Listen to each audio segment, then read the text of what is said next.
Hi guys, welcome back to my channel na bon. Sabin si bay tu ni ko ahin avelin hi channel hin ni kain lim kin ave tu ni ko hin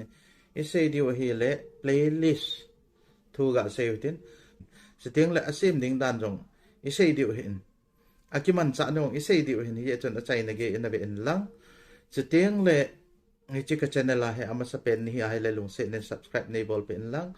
Like ni bell pin lang chuting le bell icon comment lang notification ko all in ko in chutile video kain uploading le namu masating hi je tun video chuga pan pai taw hitin playlist hi apoi mo dan ipji apoi mo hamiti a hele playlist hi isi ma hele view zong ahong hoi na thei lampi tampi au min ipji nem ti le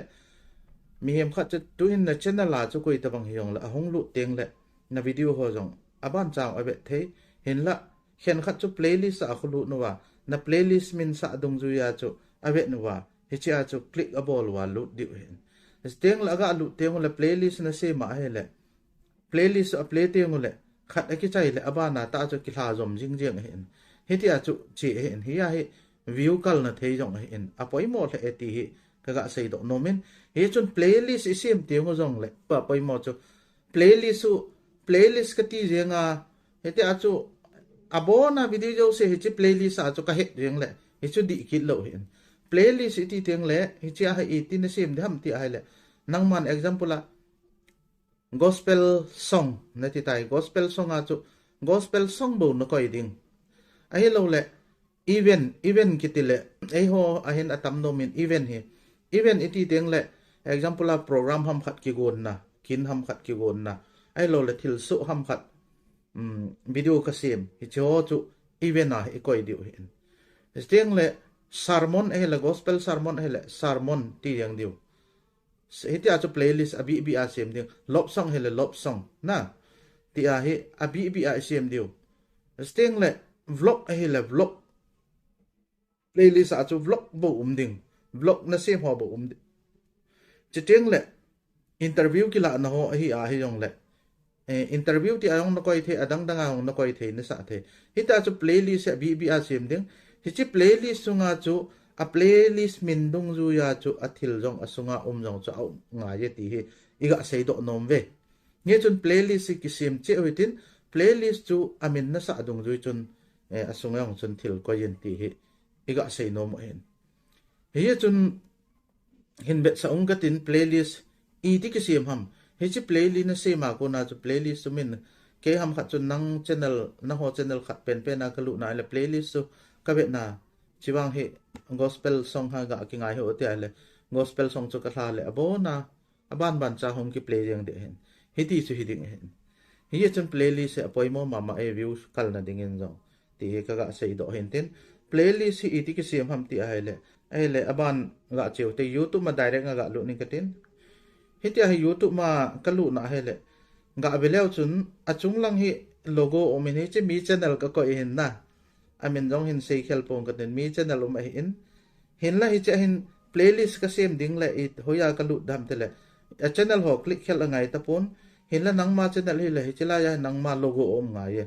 hi chi achung pe na hi nang ma logo om ngai ye teng le anoi lang hin hong su in lang itin na sim dham ga se hitin library ki sun jet lang pang anoi lang pe na jet lang pang ahe library ki sun la he ga click law han hiti hin hong mentin hichen beleu chun cha na mo di new playlist ki ti he plus icon uma new playlist ki sut na he la he click la chun hiti hin hong mentin hoi ma cha so ngai poi example in ga abe hite tua hi cha ka click loading achung lang jet lang panga next ko ka click de he next ga click lang hiti hin umentin hichi playlist hi example a hi chahin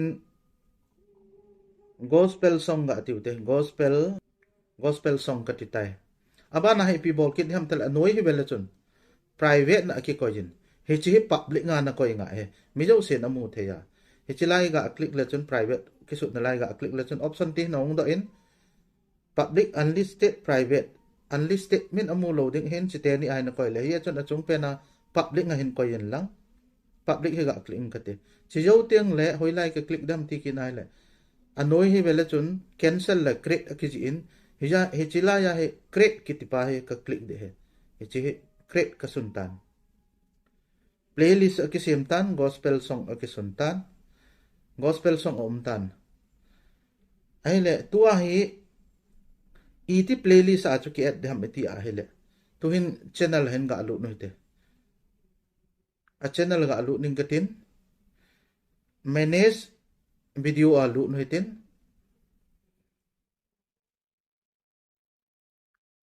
chahin beleu chun ken amina dinga khat ka ga koi po po de he I het thei na diwa alai ki tu hi ong le chahe Janglen khom ki ti pa he chila he Janglen khom ki ti hi ga koi phot phot ning katin het thei na divin apa nga hin dot thum o min dot thum hi video pang ta hin dot thum men hi che dot thum hi ka click nga hele edit advanced setting in studio ki ti hi ga click katin che ka click zo teng la beleu chun hiti a hi hong hin che beleu chun playlist khat cha ki at lo hin hi chi hin playlist ka azwa ka sem chu ga beleu han chilai ga be sa phanum ka te add to playlist ki ti hi ga beleu chin hi chi video hi playlist a chu ka koi de add to playlist hi chilai add to playlist ga click lang gospel song hi chilai gospel song hi ka click nga hele jo teng dan ka me le hi chi gospel song a tan playlist hi jo teng la chung langa SAVE right top corner hi beleu chun save a ki sunin hi chi save ka bol le a ki chai te tuin save hi tan playlist sim dan ka hin vet sa hi in playlist it sim di ham playlist apoi mo dan chu hi no hi ta in hi chun hi chi an veo hi tin playlist nei lo lai hon hi ta in playlist abi bi in an ki sim lang hi che playlist a et dan nong chu playlist a et dan nong chu ka hin vet sa hi in video unlisted na ikoi diu edit di bol wa im jau se bol di se bol chai teng le public nga koi de he ti jong chu ka ga sei tha hen tin tu nia dengin hi chan chu hi tan tin hi che video hi na phat chom pi a hi le long se nen